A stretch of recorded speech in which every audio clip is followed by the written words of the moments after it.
agar devor qong'ish bo'lsa, mana shunday qilib svязка qilinadi. Mana shu rastvorni ushlaydi. Qong'ish bilan fasadning g'ishti o'rtasidagi quyilgan rastvorni mana shu ushlab turadi. Bu yerga mana 4-5 sm joy tashlanadi rastvor quyilish uchun, rastvor to'ldirish uchun. Bu yerga suyuq rastvor quyiladi. Har 5-6 qatorda rastvor quyib, qatib olgandan keyingi qator uriladi.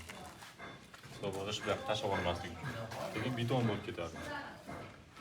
Ancha-muncha teshiklar, mana loyda urilgan bo'lsa, loy yollaydi yoki teshiklarda bilan sovuq kirish mumkin.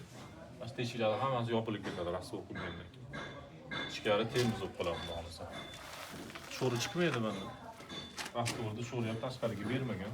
Ozgina nami turibdi, qurigandan keyin oppoq bo'lib, g'isht qanaqa rang bo'lsa, shu holatda qaytadi.